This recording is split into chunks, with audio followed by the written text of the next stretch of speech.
Well,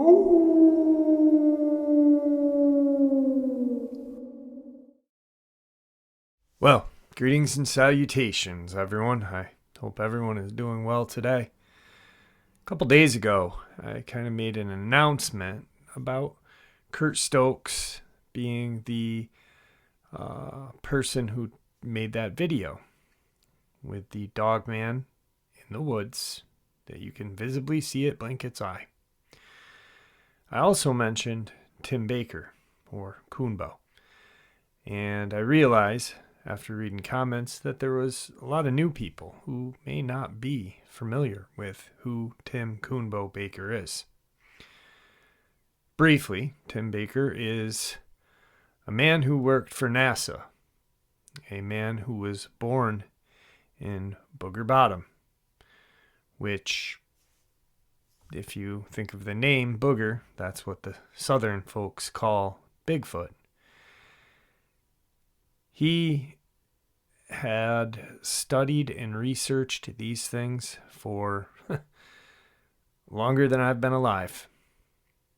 And I consider him to be one of the very few people I put in that category of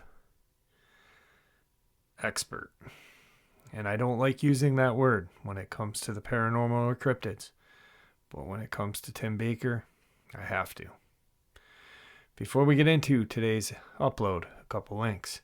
As you know, I rely on Patreon, PayPal, and my merch to help the channel to continue to grow and go. The links to Patreon and PayPal are in the description below. My merch is displayed directly under the video. Also, Dogman Frightening Encounters, Volume 1 through 3, the audiobook versions. They were written and researched by Tom Lyons, narrated and produced by me, Jeff Nadolny. Those audiobooks are available on Audible, Amazon, and iTunes, the links to which are also in the description below. And finally, last but definitely not least, if you'd really like to help support this channel to continue to grow and go, simply subscribe, click the like button, and please leave a comment. It really does help, and guys, it definitely matters. And now, everyone, I have taken far too much of your time. Let's get into this interview with Tim Coonbo Baker. Shall we? Tonight, I have Mr. Tim Coonbo Baker. Tim, how are you tonight? Doing very well, thank you. Thank you for finding some time out of your busy schedule. I know you're a busy guy, so I really appreciate this. Yeah, no problem. I know we really don't have kind of a plan of what's going to be tonight. We got a couple of things that we want to talk about. I think we'll just dive right into it. What you addressed when we first started the conversation off with, and I'll put the picture in the video so you guys can see it. Someone sent me a picture of supposedly the crime scene at the LBL, and I shared it with you a while back, and to get your input on it. So then your input was what, sir? Well, I looked it over pretty good, and looked real familiar to me because growing up, one of my friend's parents had an old Winnebago RV, and this thing looked like it. So I got to digging around, and I figured out that the RV that's in that picture that you sent me is around a 1973, 1974 Winnebago Indian D22. And I was able to scale off of it and nail down the exact model by the windows and the distance from the little overhead vent door to the main door, and the location of a little light beside the door. And there were several things in the picture where I was able to nail down the exact model that it was.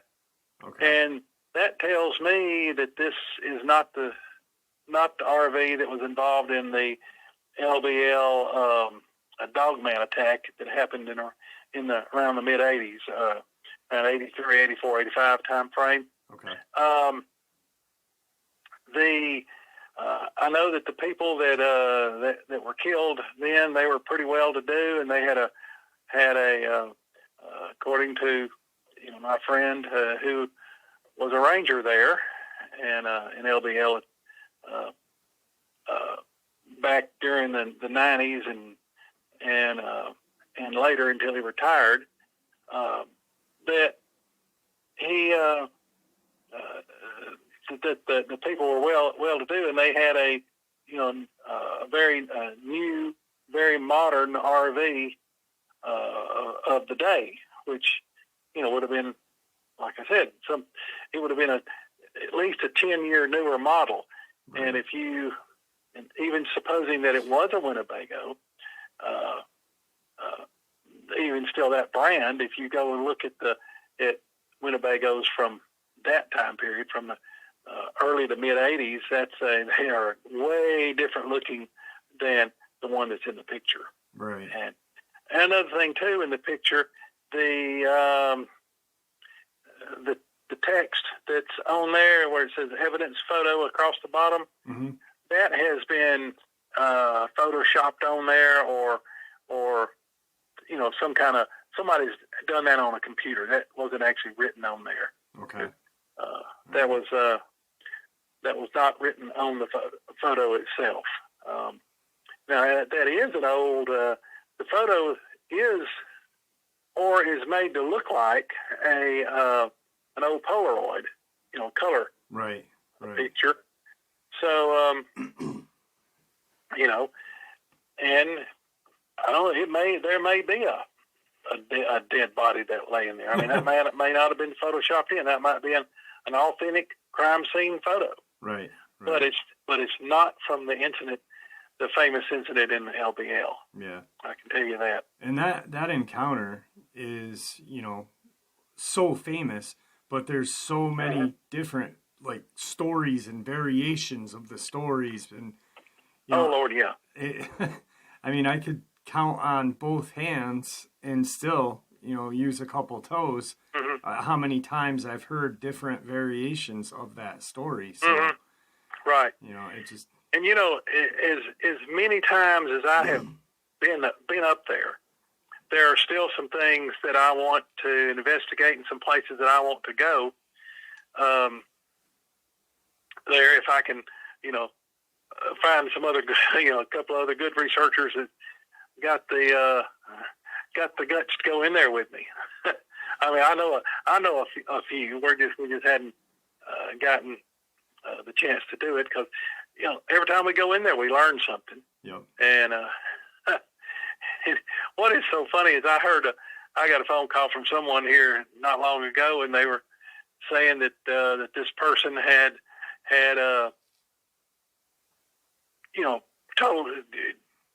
said that there wasn't ever an RV park there and all this kind of stuff. Well, let me tell you, I can take you in there. I can show you where each one of the slots were, or the spaces were. I can show you the corner stakes are still there.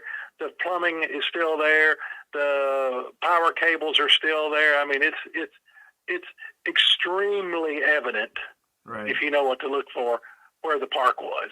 Yeah, I mean, Mother Nature is going to reclaim it, so there's going to be evidence there. You just got to look. Exactly. So that's and I've taken. There's a lot of people out there that I have taken in there, myself personally. That, and even the ones that are somewhat doubters, once I showed them, showed them the place, they're like, "Whoa, okay, yeah, definitely, this is definitely an RV park, an RV campground." Right. But, was there electrical hookups back then in there? Yep, okay. Sure were. There was electrical and water. Yeah, so I mean, there's going to be, like you said, corner markers and stuff like that. Right. Exactly. And there were bathhouses. There were multiple bathhouses in there, and now I will give you the place is pretty. Part of the place is pretty rugged for an RV park. I'd hate to try to. I don't know. I guess the road was in a lot better shape then, but with the large RVs now that they make now would have a hard time negotiating the eastern end of the park. Okay. So there were some pretty steep hills in there. However, the family that got killed, they did not go down in that part of the park. They were up near the top part of it. Okay. where it was, and they were in the slot that they were in, or the spot that they were in was, it was, if you came in at the angle that the thing was built, it was fairly level. It was a good spot. I could very easily, even today, get my RV in there. Right. And I don't. In fact, I could even get my old one in there. I used to have a 34-foot fifth wheel, and I've downsized, and I've got a 24-foot bumper pull now. But I could have gotten either one of them in there easily. And hell, my sister and brother-in-law, I might be able even to get their big bus in there. But, That's funny. Well, you've got one. One volunteer right here. I'll drive south and meet you if you ever want to go. So, there's a lot of speculation and questions because a lot of people that are into cryptozoology don't have the time, money, or like you said, courage to go into those woods. And there's that abandoned, what I guess they call Hotel California out there. What is that supposed to be? That? Oh, it was a really, really nice private home. I mean, I've been in there. I've walked all through it. Most of they've torn down most of it now. Okay. But it was a really nice home there near the waterfront, in the northeast part of the park. Okay. And of course they bought everybody. The government, when they developed LBL back in the early 1960s, they bought out all the property, and condemned everybody's property, paid them for it, and they had to leave.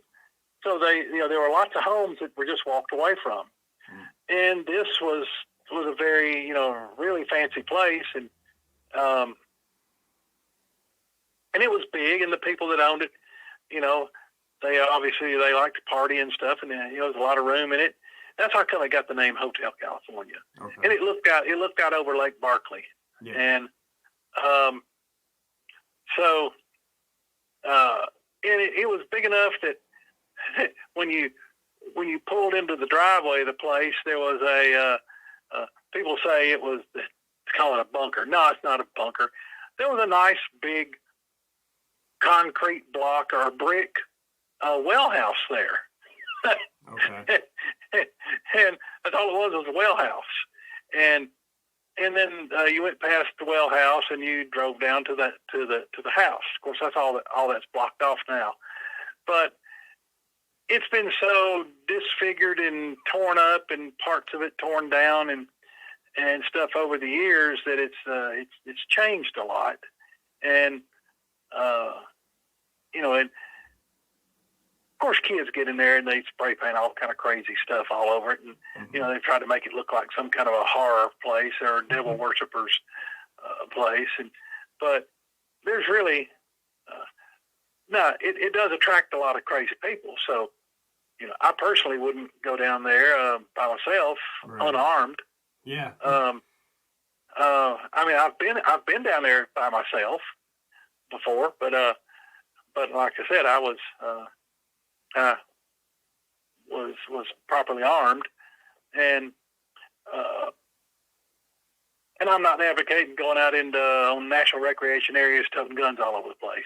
No, absolutely. But like I said, there is a crazy element that likes to hang out down there now. I'll tell you that. And I have not.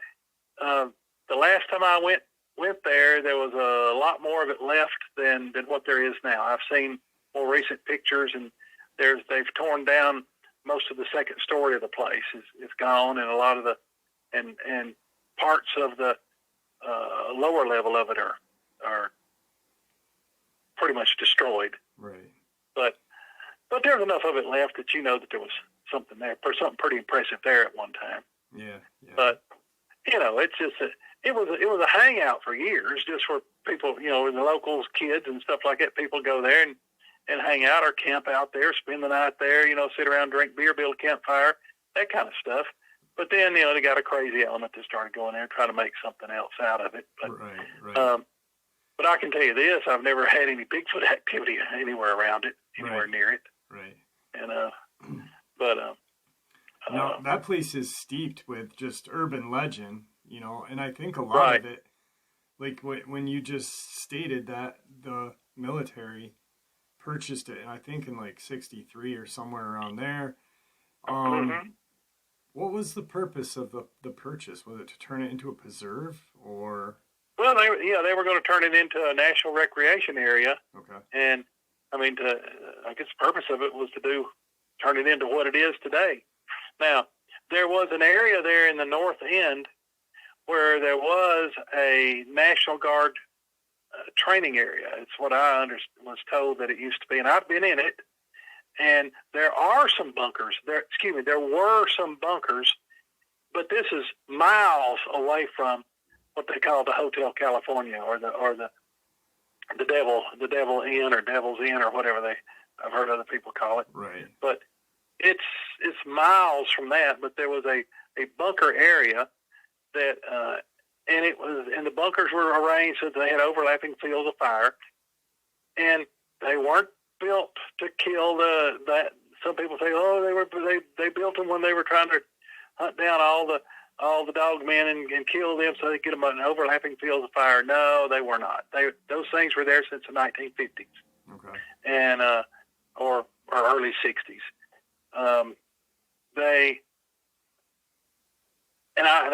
I've seen them. I've been in them, but they're gone now. They came in there. There was so much crap going on again with those things. People coming in there that I don't know, 10 years ago maybe, something like that.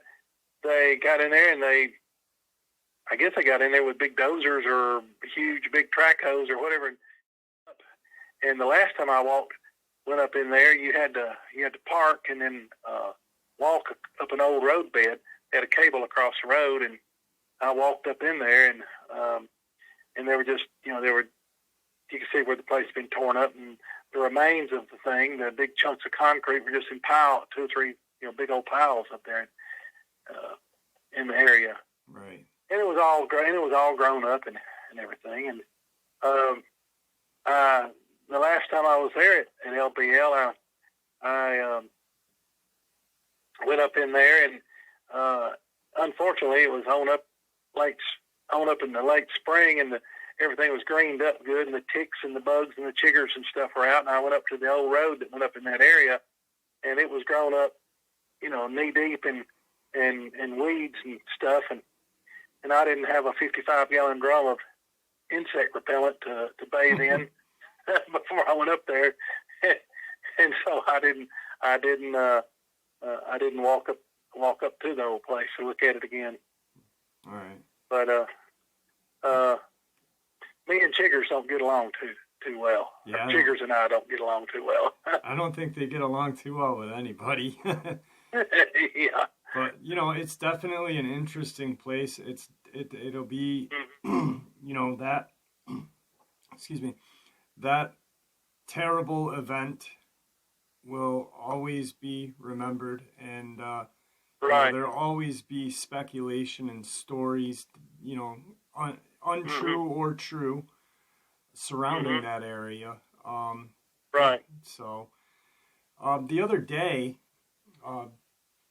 getting off that place, moving on to a different place, I had done a upload about my neck of the woods, and I had talked about it with you, the 1976 Goslin experience in Whitehall, New York, where the Whitehall police officer and his little brother all saw a Sasquatch. Have you ever gotten a chance to come up here and check out anything up here in regards to that? Well, it's been years ago. The last time I was up in that area would have been in up there actually researching Bigfoot would have been in the early 90s.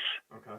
And I spent most of my time in the Bennington Triangle area, New Hampshire, and up along the east side of Lake Champlain and up towards Green Mountain and that area, and then I went up through Maine on a 3-day weekend, and that we had, and I took out and I went way up by myself, way up on a bunch of the logging roads in Maine, and went all the way up to the Canadian border to a little town that supposedly the Beatles met up there.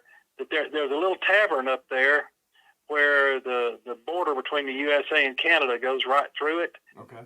And it's actually painted on the floor. And one of the Beatles couldn't come into the U.S. or he was going to be arrested, and another one couldn't go out of the U.S. or he wouldn't be allowed to come back or something like that. I don't remember. I can't remember the Beatles' history, but they met there in this little tavern. Okay. And I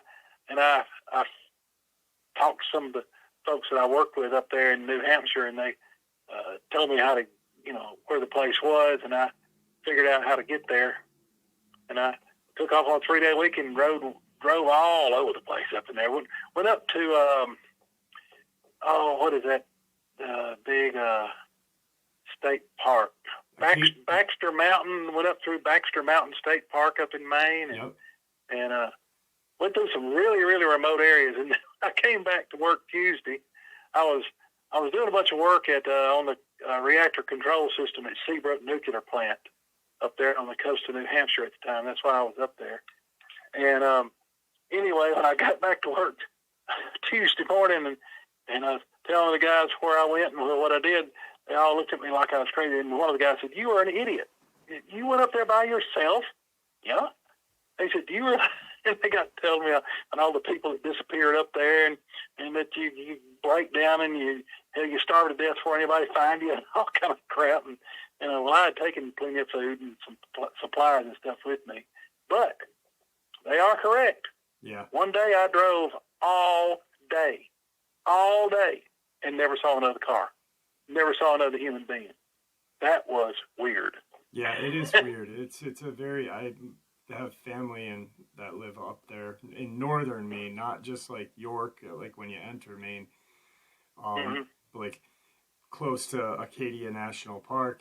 And right. I have my aunt is friends with a guy who lives up in Lubec, which is close to the Canadian border, and there are puffins that literally walk around the roads out there, and population like 100.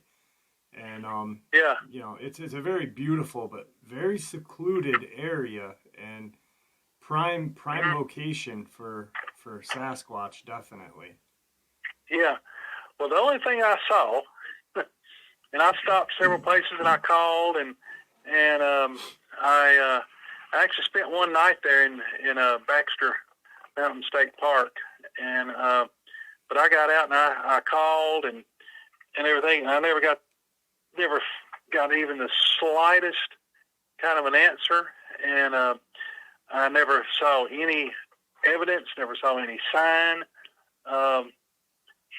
and I was sort of disappointed, to tell you the truth, but it was still beautiful country, really interesting. It was amazing, some of those roads, how many miles you'd have to drive to get around one lake. Yeah. That was. But I drove up to, on the way up there, let's see here, I'm digging out one of my old maps here. Let me see, turn on the light here so I can read it. There's Baxter Mountain. I drove all the way up to, Millinocket, I think that's the name of the place. Okay. And that first day I left out down, I left out from Seabrook and drove all the way up and made it all the way to Baxter State Park that evening, and camped up there, and then left there and drove around. Of course, a lot of these roads are just logging roads, and they're closed a large part of the year. And I came up on several places. I managed to get a hold of some halfway decent maps, but there were a number of the roads I tried to use that were closed, and this is back map and compass days, and I did a lot of navigating via map and compass. But man, I saw some beautiful country. Yeah. And what was weird, I didn't see a single bear, not one, and I only saw one moose. And I remember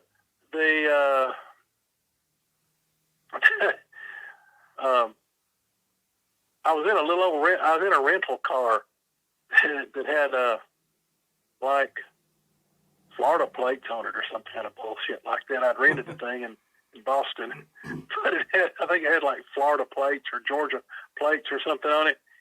And on the way back on Monday, I was in the freaking middle of nowhere, and I was on this road that kept going around in amongst these lakes, and I got to a point where I was afraid I was going to have to be driving through water, but the road was this gravel road was just barely above the water level of the lake. I got out and walked over it and make sure it was, solid enough to support the car, and then it was really the road.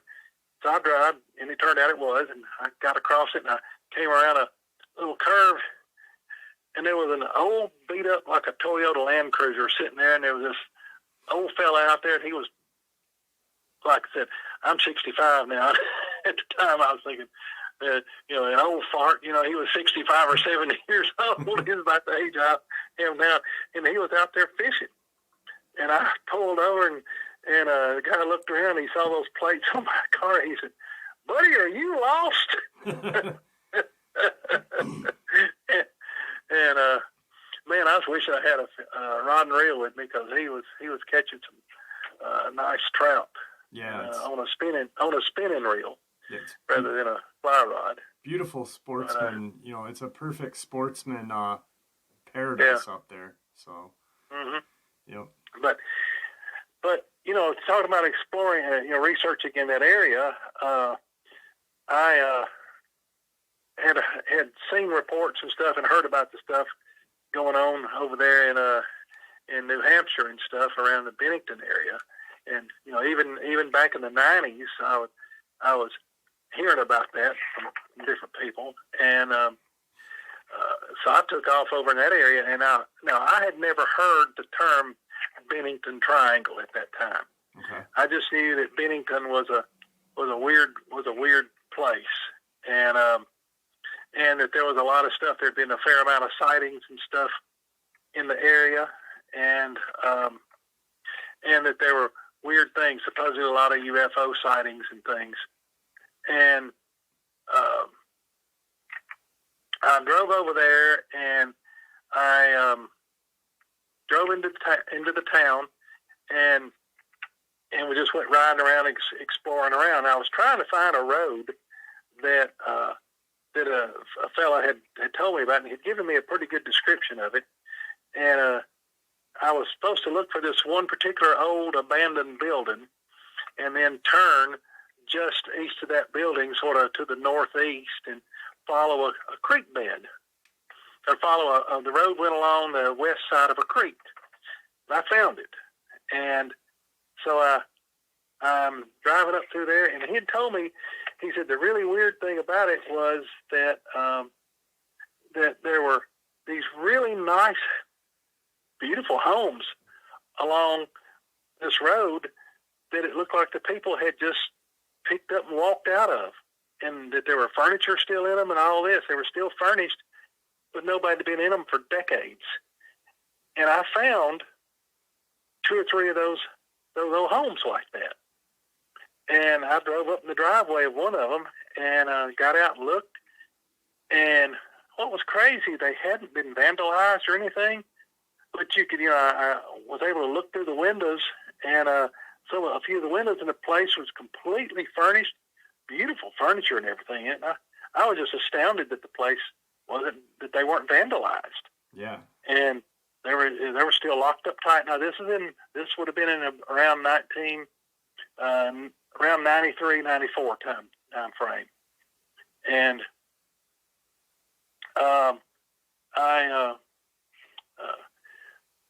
then there was a house next door to it that I actually had driven past it before I turned up the driveway of the one that I first stopped at. So I walked through a bunch of weeds and stuff, and after spraying down good with DEET, with a good muskal insect repellent that y'all have up there that we can't get down here. Yeah. But anyway, I walked over to it, and it was empty. There was nobody there, but it was fairly empty. But it was a nice house too, and it was just really surprising that there was nobody living up there.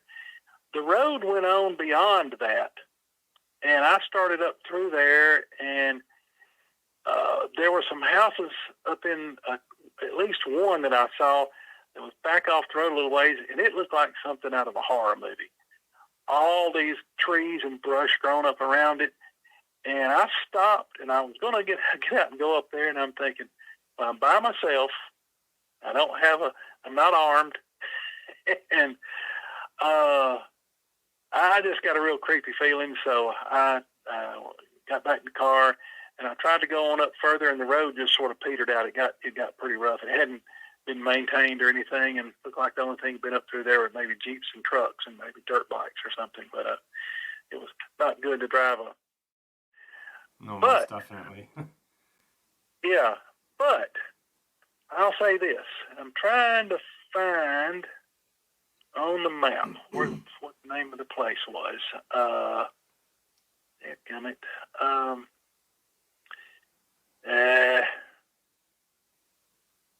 I went through Bennington, and there is a mountain out north of town. That's supposedly where a bunch of UFO activity went on.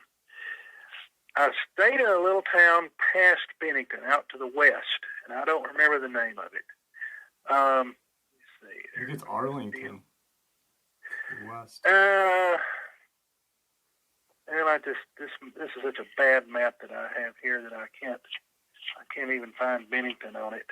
I got Manchester, Concord. Anyway, I stayed in a little town out on the other side of Bennington, out to the west or sort of northwest. And I went out that night, rooting around. And I will say this, up on Bennington Mountain, up at the top, I couldn't see it directly, but there were a bunch of lights up there, a bunch of flashing lights. They were like flashing up in there. It almost looked like somebody was welding. And there were all these, flashes of light coming up out of the trees up towards the top of the mountain. Now, I'm not saying I didn't see anything moving or anything like that, any kind of spacecraft there, anything like that. It could have been just kids up there four-wheel driving and going up and down over the rocks and all the, they had all these, souped up lights and stuff on them. Those could have been just flashing up there. That's what I figured it was. But there was definitely something going on up on that mountain. I'll say that. But I did not feel that it was UFOs or anything like that. And I have spent some time up there actually, rooting around and doing some calling and stuff like that. Again, no response whatsoever. Okay. And I went up to, I had read a bunch of stuff about and heard several things about sightings up around Green Mountain in Vermont. And I went up there one weekend and spent a couple of days up in that area. Again, never found a thing. I did talk to a couple of people though that were from up there. I made contact with a guy, and he took me out and showed me where he'd had an encounter, and around on the north side of Green Mountain, and it was definitely boogery looking country, and and it was the right kind of habitat, and I have no doubt that the place, I'm sure that the place, if there were any in there, that'd be a good place for them. Okay. They'd be quite at home there. But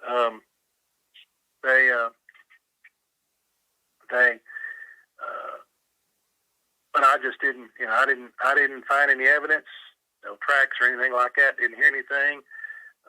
Spend a night up there one night, out, and I just. But those woods the woods and everything are so vast up there. Yeah. That you just have to be at the right place at the right time to stumble across them. Yeah. And it's a different kind of woods up here, yes. than other parts Yes. of the country. It's a very dense, different varieties of trees and just right. Hills, rocks. It's a very extremely rough. Yeah. I mean, you get off the beaten path, and it'll take you 45 minutes to go 150 yards. Yep. Through that stuff. I mean, it's unbelievable. And just sheer, you go walking straight and you go up a hill, and there's just sheer drops, from where the mountain is cracked. Exactly. And it's definitely a rough land up here, but beautiful. Yeah, exceedingly rough. Yeah. That's what really surprised me. Now, and it was a totally different. Maine wasn't near as rough as northern Vermont, and New Hampshire. They were much rougher country, and woods were way more dense than I had expected them to be. And I was and just because I didn't find anything at the time doesn't mean that they're not up there. And that place you could hide 100,000 of them in there, and if they didn't want anybody to see them, they wouldn't get seen. Right. Now, when you were calling them, were you were just using your call, or were you using? Yeah, just my mouth. Yeah, just using regular calls that I've taught myself over the years. When did you start using I'd love to go back up there and use some of the methods that I've got now. Yeah, well, anytime you want, I've got an extra room here for you. You can more than welcome to stay, and we'll go up there. When did you start using your new method, where you kind of started the Jewish horn or whatever thing that you were talking about last time? When did I start doing that? Yeah. Oh, about 3 years, about 3 or 4. We've been playing around with the idea. I mean, we've been studying this for years, okay. and I'm not the one that came up with this. Mark Maychek is the brains behind this, and he's had this idea and been studying it for years, way ahead of before anybody else even dreamed of it. Right. And he's an exceedingly sharp guy. And he got to telling me about it, and I studied, got to studying about it, and I was very, very intrigued, and I decided, well, if in fact, he first said it. He said, if we can get our hands on one of these, and if we do it, if we can figure out the right way to do it, he said, they'll get results if these things are what we think they are. That they are somehow connected to the Nephilim. Right. And so I got to looking around, and lo and behold, my wife found one in an antique shop. That's awesome. And I bought it, and the rest is history. And it took me a year to learn how to blow the thing correctly. It took a year, and I mean times that I was getting blood blisters on my lips, and it's a wonder I hadn't got emphysema, because that thing, it is not easy. You're not going to just pick one up and mess with it for an hour and do anything that'll bring a Bigfoot running. Right. And another thing too, we still don't know how safe this is. Yeah. The times that I've been able to do it, get it right, they did come charging in. And they come running in hard and fast until they get to the point where they can lay eyeballs on you, and then they just slam on the brakes and stop and just stand there and watch you. And but I just, there's no way that I'll go out doing the thing, by myself, because we don't know what'll happen if you get a hold of a bad one. Right. And I mean, we had one come up behind us. We were up on the Mississippi River, and there's an island, a particular island up there that I've been hearing about, a lot of activity on this island and the river. I've been hearing about this since back in the 90s. And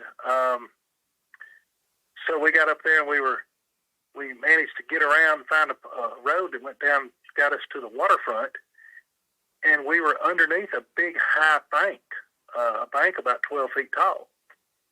And I thought, well, this is great, because that'll sort of reflect the sound over there. Whatever sound that we can get, it's going to throw it really good out all the way across the river. And so I managed to get a couple of good blasts out of the thing, and the right frequency and everything. And the next thing we know, we hear something behind us and look. And I mean, right up above us. We were right at the base of this bank, and I'm standing there at the top of the bank. There was one standing there looking down on us, absolutely scared the crap out of us. But it was just standing there looking at us. Wow. It didn't growl at us. It didn't do anything. It looked at us a little bit, and it just turned around and walked away. And of course, everywhere with no damn cameras or anything. And so is that where the whole background of that horn came from? Mark kind of like used the biblical sense of. Yep. Okay. Yep. And it took me, and then I spent a good bit of time talking with some serious scholars of Jewish scholars, and one of them was actually he was presented to me as by other people as a Jewish mystic. Okay. And he's the one that really gave me enough information. He didn't just give it to me; I had to work for it. But he gave me enough clues that I was able to find the information and do some experimentation and figure out how to make it work. And but it took, even after I had the thing in my hands, it took over a year to figure out how to use it and make it work. Okay. And and the first time that it ever worked was up in Iowa, and that I was able to do it right. And this is a place that I'd been calling, trying to blow that damn thing. There's a place where I had gotten run out of before in the years previous. So I knew they were in there. And, but I'd been there several times, so they knew me. So, it's like I tell people, if you go into an area where they haven't been messed with much and you do a good call, you're going to get the attention of the alpha. He's going to say, all right, who the heck is this intruder on my territory? And Mr. Big Boy himself is going to come see what the hell's going on, and he's going to set you straight that that's his territory. Well, that happened to me the very first time that I went up into this area, and but I've been back several times since then. And after that, it's oh, we know that guy. I ain't going out there. You kids go out there and mess with him. So that, you might get a little bit of juvie activity, and that's about it. What was he bluff charging you? The first time I went up there, I got charged. Wow. And I was by myself, and I stood my ground until they got close enough I could see them. I clicked on about a 3 million count power spotlight and caught 3 of them. Yeah, actually I caught 5 of them. 3 in one place and 2 to the left of them, about 30, 40 yards. Coming at me pretty hard and fast. When I put the light on them, they slammed on the brakes. which gave me enough time to get in the truck and open up a large can of gone. Right. Yeah. And my old dog Bo was still alive then, and he had already abandoned me. he was in the floorboard of the truck whining already, wanting to get the hell out of Dodge. And but anyway, I had never gotten any more results anywhere similar to that. But when I went and I took the horn with me, and I finally got it to work. Finally. It was like you threw a switch. The woods just erupted. Unbelievable. And I'd been up there screwing around for 45 minutes. And and I figured I'd already run anything that was there, I'd already run them off. Right. No, they were still, they were probably sitting there, that asshole, would he shut up and leave us alone, It's kind of a deal. And then when I hit it, it was instantaneous. And it was pretty amazing. And there was a fellow researcher, and a researcher from Iowa was with me, and he's like, he had a pretty good long line of expletives that I will not repeat here. Right. It must be fulfilling all at the same sense. I mean, terrifying, but like you said, it's just a great feeling because you're actually you've succeeded in bringing them to you. Mm-hmm. Yeah, we had a I started up there. I went up there by myself that particular night, and then he said, hey, and I had talked to him on the phone on the way up, and he was tied up at work, and so I was up there, and I was down in this pretty deep creek valley, or creek bottom, and my cell phone rang a time or two, and I thought it was him trying to call me, and so I got in the truck and drove up out of there where I could get cell reception, talked to him, and he said, hey, he was only about 30 miles away, and he said, I hadn't had supper, but I just got off work.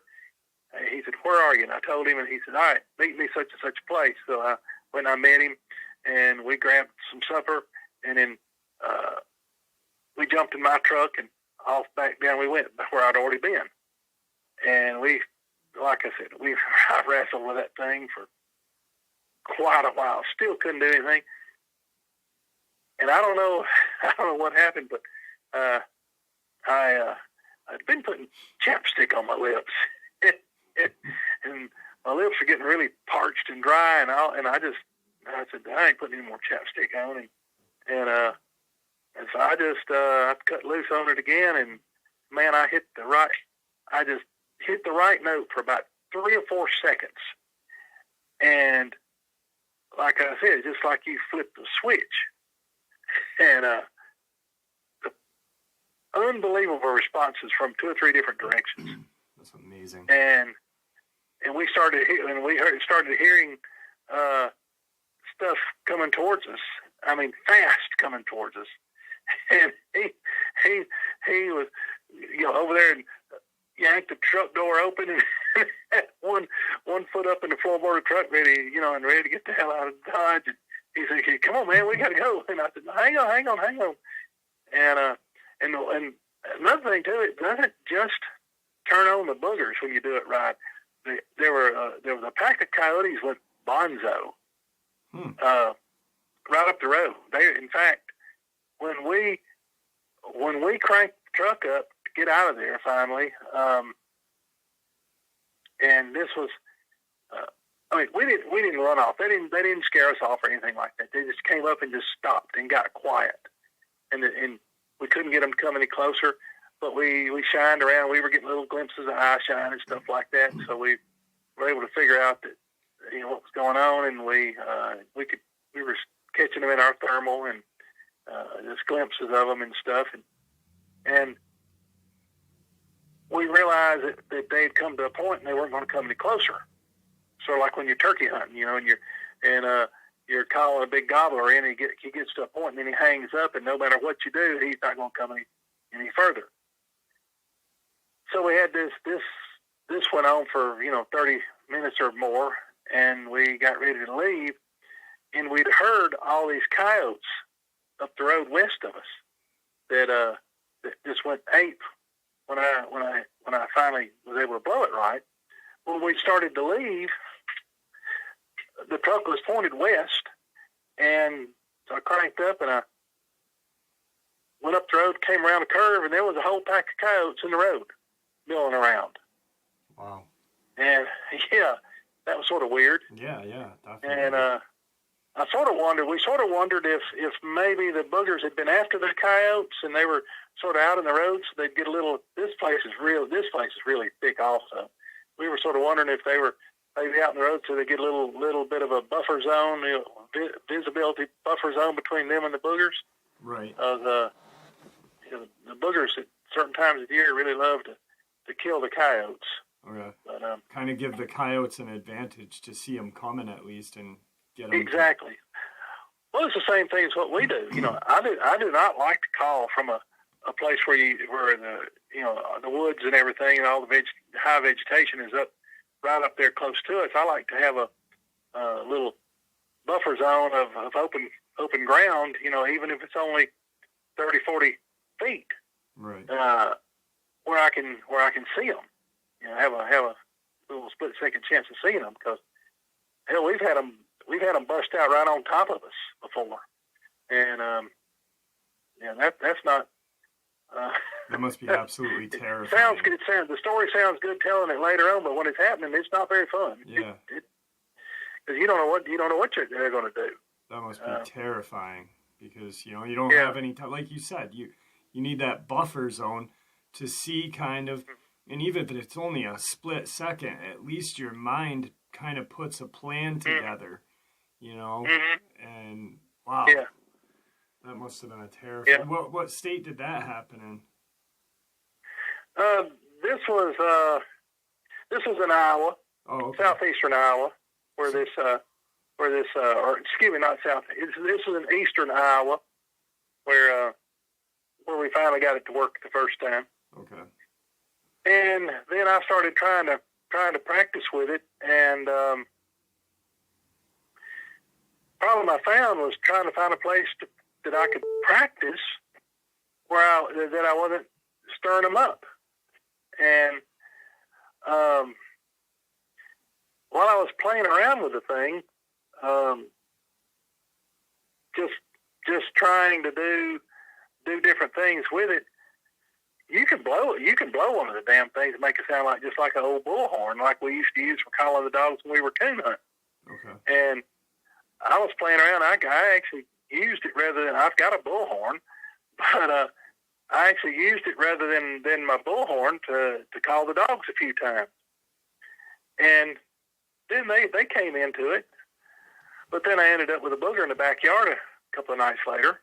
And not only in the backyard, came right up on the deck and looked in the bedroom door at us. Jeez, we had a deck, and we're laying there sound asleep in the bed about 1:30 in the morning, and all of a sudden, our female German Shepherd just went ballistic, and she and the other two male shepherds just nearly took the south wall of the house out, nearly took the whole door out of the side of the house, and they were going crazy. I thought, what in the hell? And I sat up in bed, and we got motion lights out there, and there was a damn boogers standing there on the deck,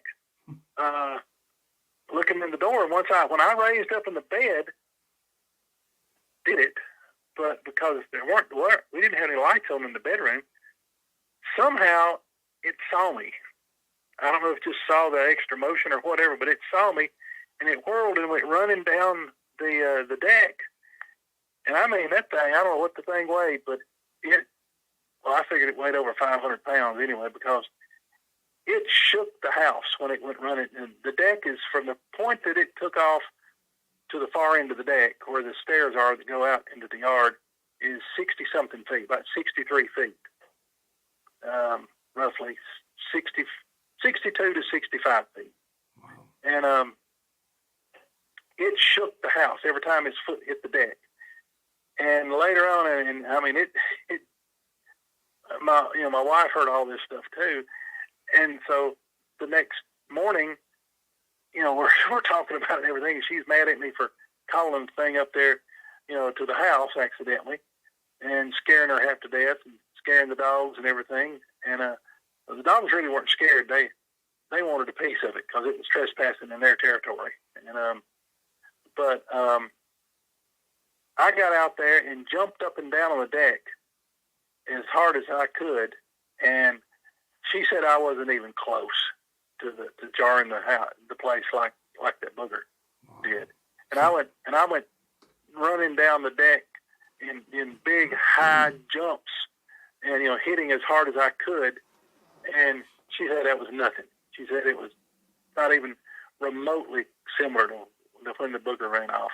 So he was huge. And then the next day, to add insult to injury, that afternoon we were out working in the yard, and I found a trackway where it had come up from the creek there on the back of the place, and it had come up in the yard. We'd been having some rain. I found a pretty good little trackway.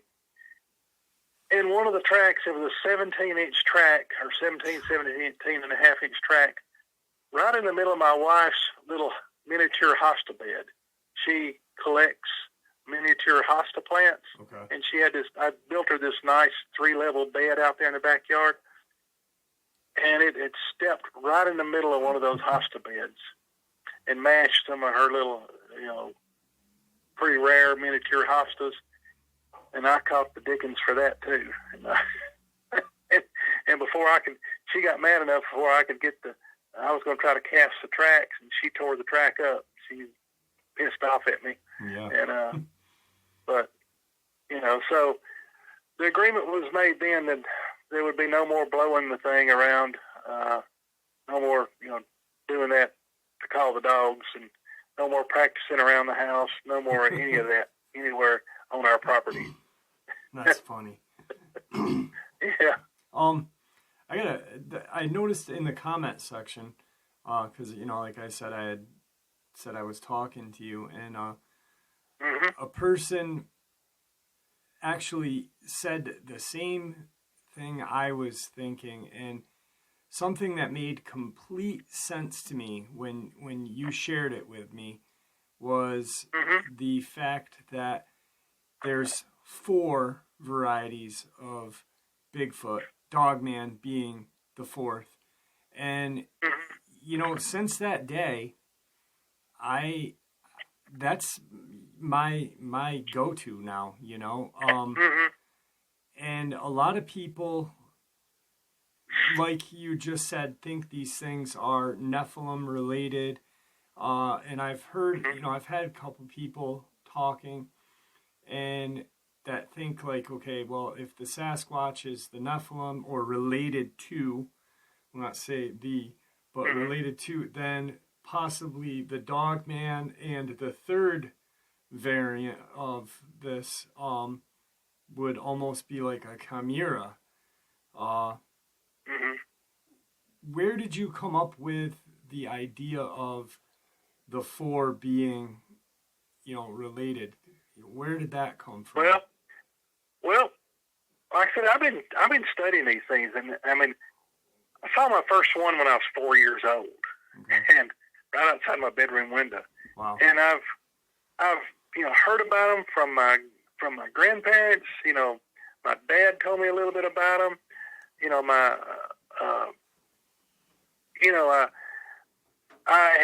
It didn't take me very long to figure out that there were 2 different kind. The ones that are on our farm are the type 1s. They're the big ones, like in the Patterson-Gimlin film, the patty type we call them. But then in other places, the descriptions of them and what I eventually later saw for myself, they're a little shorter, they're skinnier, and their head is shaped somewhat different, and they seem to be a little bit more belligerent, a little bit more aggressive. And so, they're the ones I call now the Neanderthal type or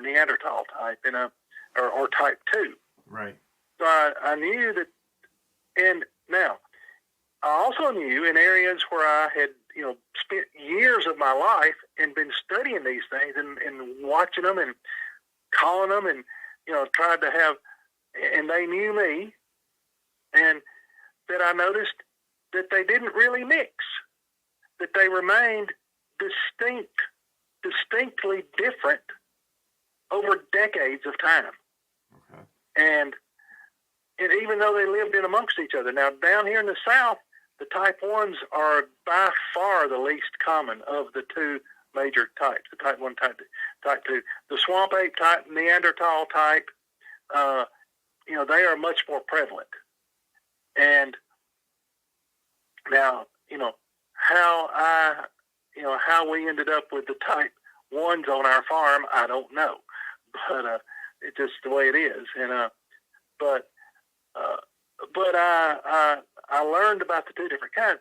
But from the time I started seriously studying these things and talking to people and taking down sighting reports and stuff in the late 1970s, the very first report that I ever took from somebody where I sat down with them and they told me what they'd seen, and I talked to the mother and both of the sons and took their report.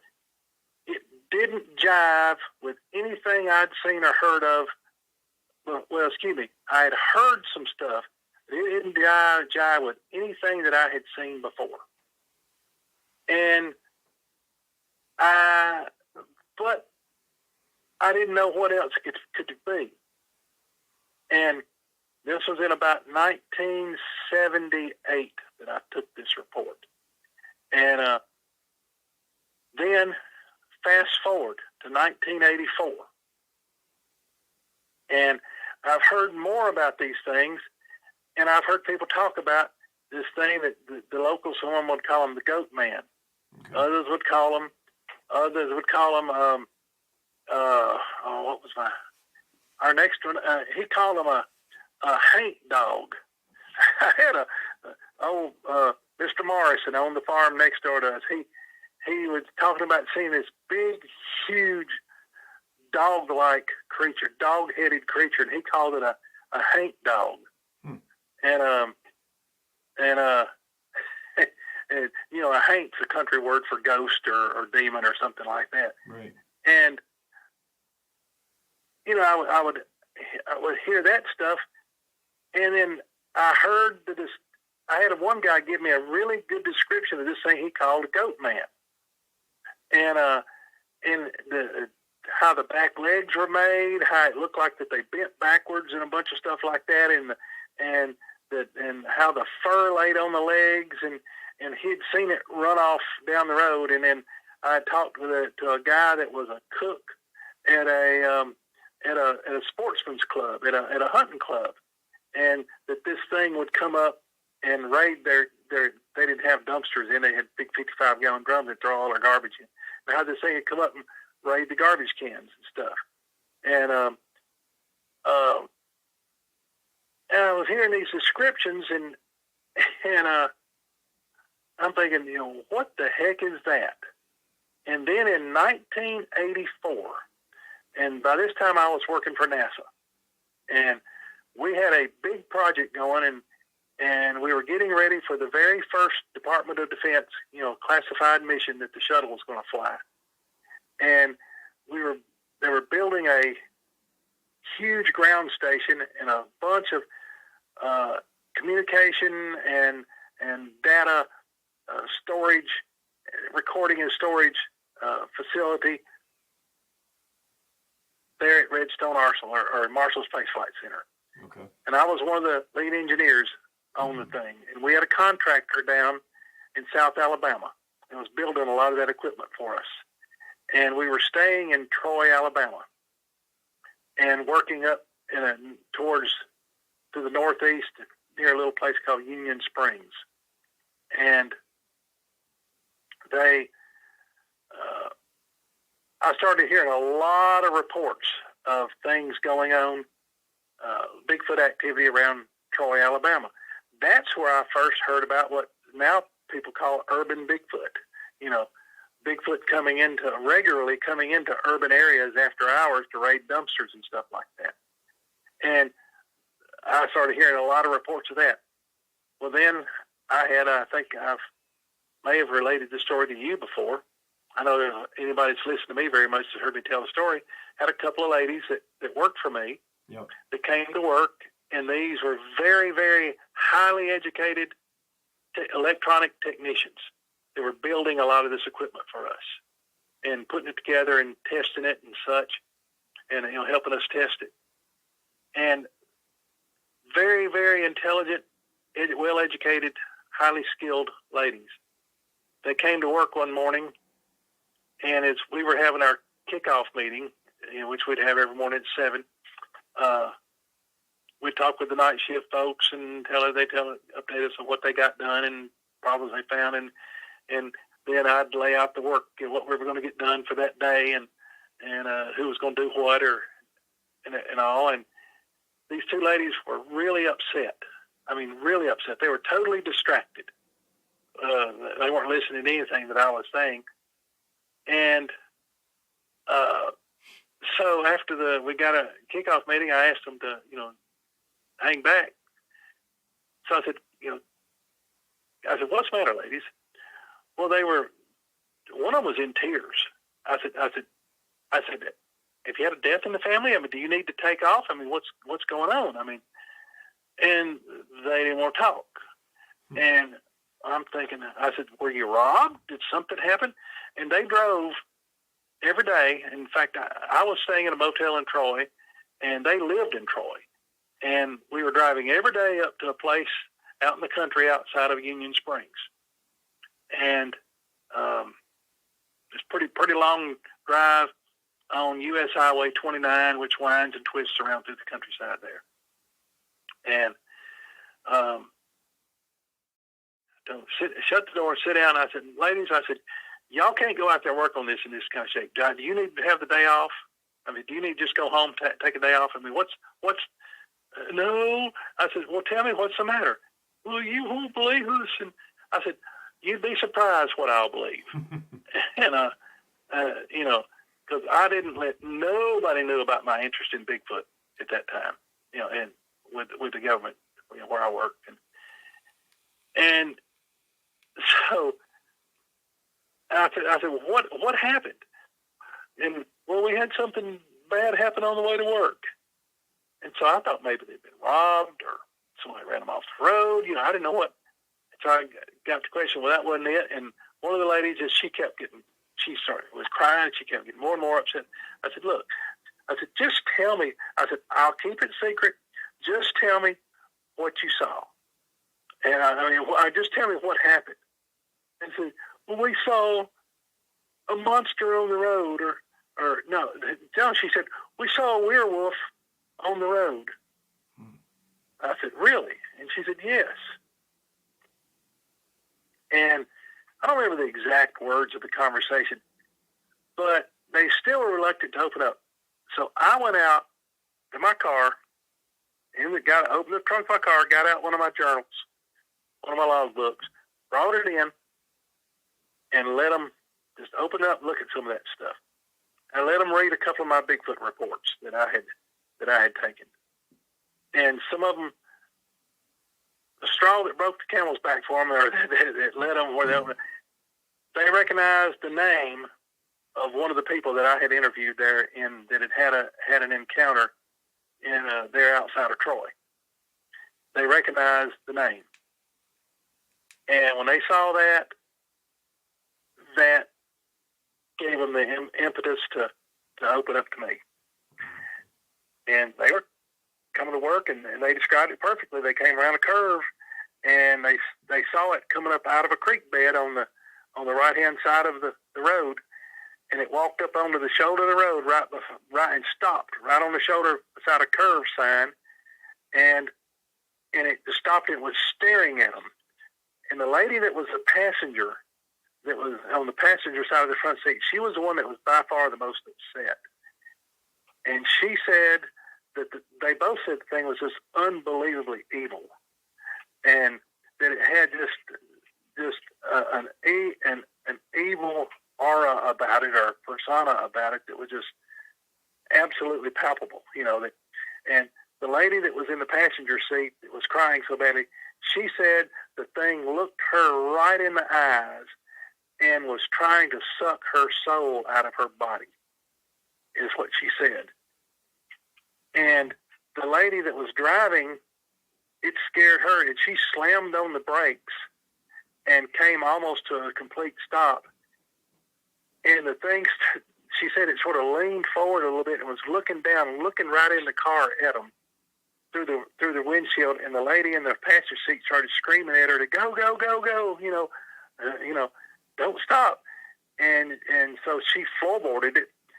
And she said as the thing went by, it was still looking in right at her. And she said she felt it trying to pull her soul out of her body. And then the lady who was driving, she said she glanced up in the rearview mirror and it crossed the road behind them, as they went by. And I said, can you find the place? Could you show me this place? And they said, yes, they could. So that evening, when we got off, we didn't get off till 7 p.m., but it was summertime. And so it was still daylight till, nearly 9 o'clock. So we took off down there, and she showed me, they stopped, and they showed me where this all happened. And I found, I could tell that something large had come up out of that creek bed right there, and did come up right up on the shoulder, right there by the sign. And I asked them how high up the thing was, and how high its head was. And I had to, I ended up getting a stick or something like that and held up there. Normally in my personal vehicle, I keep keep something in there like a stick of bamboo or something like that, or a hoe handle or something, and a paper plate and some duct tape or electric tape or a staple gun, and I'll attach that to that stick or whatever, and I'll hold it up high, and I'll tell them to stop me when it's where the thing's head was, and that's why I sort of figure out how tall the things were. But anyway, they had it marked pretty good. Both of them did, and it was about 9 feet tall, and they described the legs of it and everything, and that it was. They said it looked just like a big, humongous dog that you stood it up, and they described the legs. They described it had very prominent canine teeth that they could clearly see, fangs they called it, but they said that it. I've had some people telling me that when they're describing a thing that they saw horns, but I think that may be when the thing's got its ears laid back. Right. And they said that the thing definitely had ears, but they said the ears were laid down sometimes the ears stood up, and but they looked like deer ears, like a German Shepherd or a wolf or a Dogman pincher or something would have.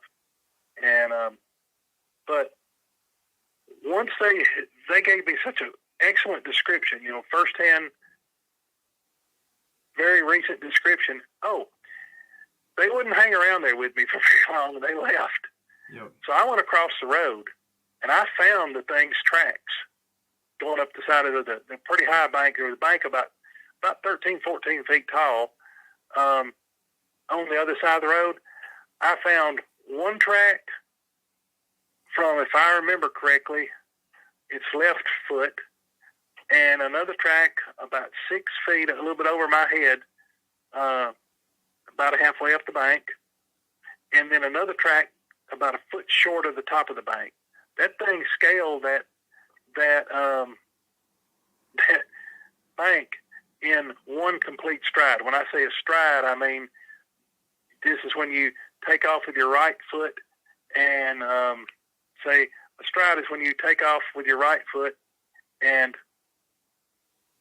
and your left foot hits the ground. Your right foot hits the ground, your left foot hits the ground, and when your right foot hits the ground the next time, that's a stride. No, did I say that right? Anyway, a stride is from the heel of the track, from the right foot to the heel of the track, the next right foot track. Okay. That is a stride. Now, that track that you saw, was it that was clear? Because a couple people asked questions, like the Type 4, as we know, we call Dogman. Is there any resemblance to, let's say, our track? Like the Sasquatch has a very it's more like this canine. thing. That's why I say that's why I'm sure that this is a completely different creature. Okay. Totally unrelated to Bigfoot, because Bigfoot have plantigrade feet. In other words, every step they take, their heel hits the ground. When they're standing still, their heel is on the ground. This is when they're upright now, not when they're down quadrupedal. But when they're standing upright, their heel is on the ground, just like us. Every step they take, their heel hits the ground, just like us. These Dogman have digitigrade feet. In other words, they walk on the ball of their feet, the ball of their foot, and their toes. Their heel is actually like the hock on a dog or a horse. It never touches the ground. That's why people say that that people describe dog legs or Dogmen. They say that their leg it bends backwards. Yeah. Well, it really doesn't. It's just that their heel is off the ground. They have a knee just like we do, but the knee is up higher next to their, right about even with their belly, But their hock, or what is on a human or a great ape or a Bigfoot, is their heel is up higher. It doesn't touch the ground.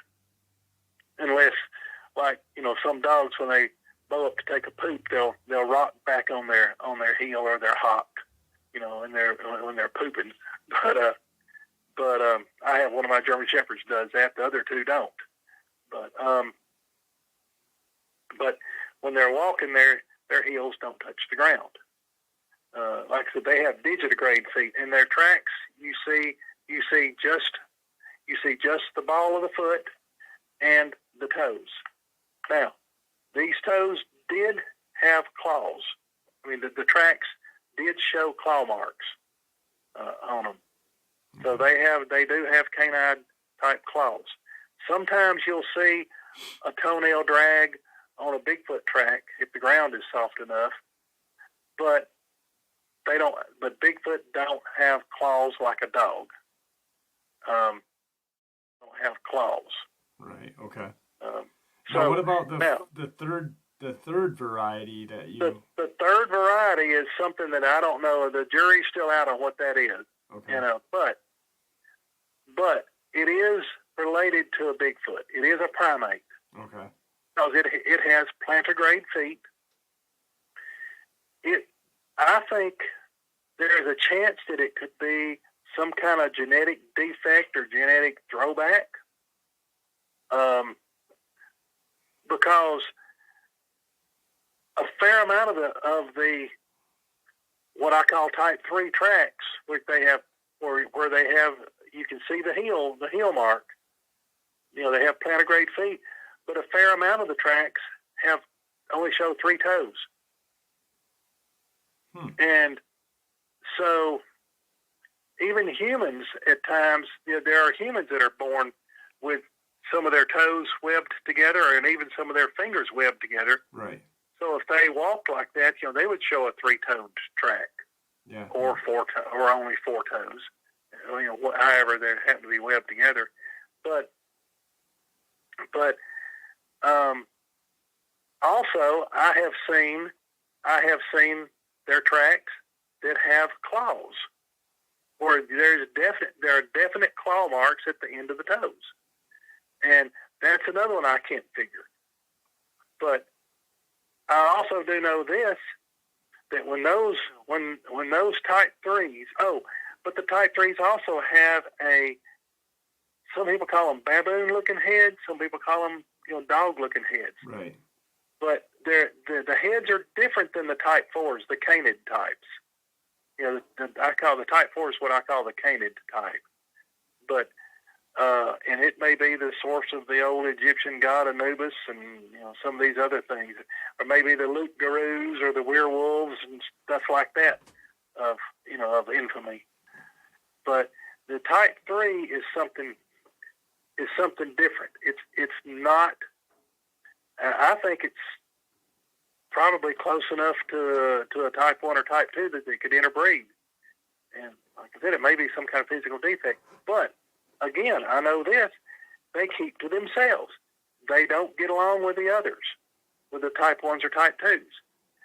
And the reports that I've heard from some reliable sources in different places around the country are that when these type 3s show up, the other Bigfoot leave. They let them let them have their territory. Okay. They don't. At least that's some of the reports that I've been told. That I've heard. I've heard that several times in several parts of the country. I mean, places as diverse as Texas and Oklahoma, Iowa, North Carolina, and I think these type 3s of the 4 types, these type 3s are the most rare. Okay. I get less reports of those than any of the other 3. Have you actually had an interaction or spotted one or no? I have never seen one. Okay. And I've only ever myself seen the tracks 2 times. Once in Mississippi and once in Louisiana. Wow. Now, I've seen some really good photographs of them, but as far as putting my eyes on them, I've only ever seen them 2 times. Okay. The tracks. And another thing that I've heard, and I first heard this in Texas and didn't think much of it. Second time I heard it was in Oklahoma, and then I've heard it several times up in an area of Iowa, and I've heard it, and in fact,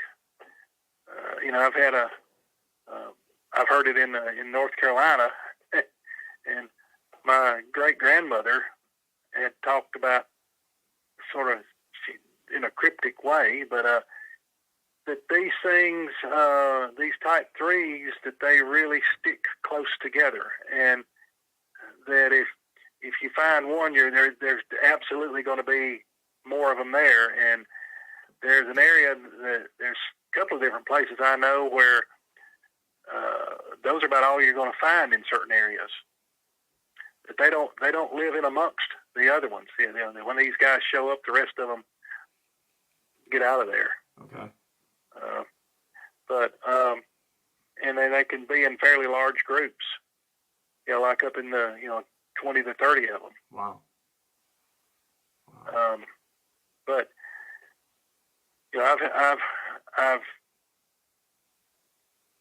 I've investigated that. That kind of reports 2 or 3 times. Where there were large groups of them. Right. That's but interesting. Again, though, I've never laid eyes on one. Right. Now, if you want to see what one looks like, though, do a search for the Beast of Seven Chutes. Right. It's Seven Chutes is a park up in Quebec, or Quebec, I think that's correctly pronouncing it, or Quebec, I'm not sure. Whatever. Anyway, and this guy got a good picture of one, and it is exactly what I've heard descriptions of, going back into the 90s. Right. You look at it, and it does look much more baboon-faced. Yeah. And I've heard quite a few people just refer to them as the snouted ones. Okay. Which they've got like a baboon-type snout on them. Right. Now, I love the way that, 'cause it just made me remember, I think it was the first time you and I talked, when we were talking about 1 and 2, and you said, look at the picture of the Neanderthal, and take away the stick and that's what you've got. And take away the stick and get rid of the vertical slit pupils. Yep. And put a more human, a little bit more human type nose on it. That is, maybe more Aboriginal or a little bit more African looking nose or Aboriginal looking nose, and then you've got a type 2. And they're the type 3s, their body form is like a type 2. Okay. But they've got a different head. And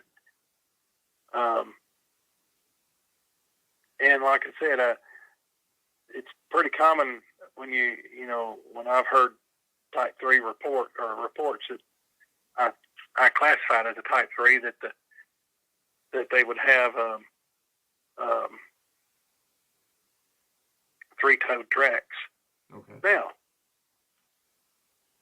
you don't hear, there's very few people talk about this, but there have been a number of tracks found, supposedly. I've seen a couple of photographs of them, but I've never seen one myself. But out in the Pacific Northwest area, starting in Northern California, going all the way up into the western coast of Canada, that there is a sub-variety of type 1s that have a weirdly splayed toes, that their toes are spaced differently, or it's been so long since I've seen one of these photographs that I can't remember exactly what it was, but I've heard reports of that multiple times from people that have seen them out along in the Pacific Northwest, that they found these tracks that the toes were really odd. Now, I don't know if that could have been from some that had broken their toes at some point in their life and they just healed back crazy. Mm-hmm. But then there was and I can't remember the guy's name. There was a researcher I talked to, and he firmly believed that was a subset of the type 1s, or what I call the type 1s, or the petty type. And that their toes were made different, some because of the terrain or something like that, or because of them climbing trees more or something. I don't remember all the details of it, but that was an interesting little thing, because there are people out there that say that there's a whole lot more than just 4 types. Right. Yeah. And I didn't include. I actually include in my list 5 types. Number 5 being the little people, and I've never seen anything that would fit the description of little people. But I know a few very reputable researchers that swear that they've had encounters with them. Would that be so I'm not discounting. Would that be classified as like elf kind of, or because I've done a couple of I had a couple of encounters sent to me with people talking about like a 5 to 4 foot sized Sasquatch looking creature. Mm-hmm. Would that be a little person, or would you consider that an adolescent or juvenile Squatch? Well, it's hard to say. They found in Sumatra. They've pretty much proven the orang pendak. Yeah. They've actually found skeletal remains and such as that. I wonder if it could just be an orang pendak. But they seem to be, one thing about them is they seem to be, quite pugnacious, and it's pretty common to hear reports about them using vegetation, to camouflage themselves with, putting stuff on their heads and stuff like that. And that supposedly are extremely strong for their size. Okay. And then there are people that tell you it doesn't take but a couple of them to drag a grown human off and eat him. They're supposed to be pretty bad predators, and that they are not beyond grabbing and eating a human, supposedly. Wow. But that's just some stuff I've heard. I don't know anything about it. In fact, that's just Right. campfire stories I've heard about them. And but like I said, I don't anything like that. I've just heard people talk about them. So don't throw any. So any people listening to this, don't throw rocks at me because I don't embrace them, and don't throw rocks at me because I sort of blow them off, or because of me repeating some things that I've heard from other folks. Right. So I don't know anything about them. I've never spent any time researching them.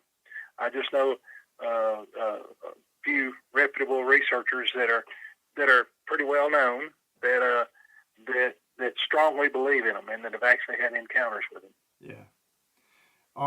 What was if you don't mind sharing, and if you can share, what would be your most, while out in the field, your most terrifying event that you've had?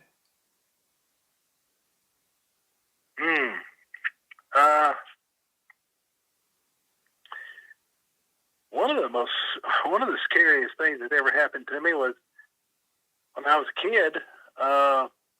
My dad and I were fishing down on the Tennessee River in a backwater called in a big impoundment, or not really impoundment. We're on Pickwick Lake of the Tennessee River up in an area that's called Bear Creek. Okay. And this is where Bear Creek empties into the Tennessee River. It's pretty wide there, and it was spring, fairly early spring, when the largemouth bass are spawning. And one of the places they like to spawn is along what we call red banks. And they're these high red clay chert bank that along the river, and the wave action sort of erodes them, and it washes this fine gravel down along the base of it, and the bass like to get in there and fan out beds, and they lay their eggs and stuff in there, and it's a terrifically good place to fish.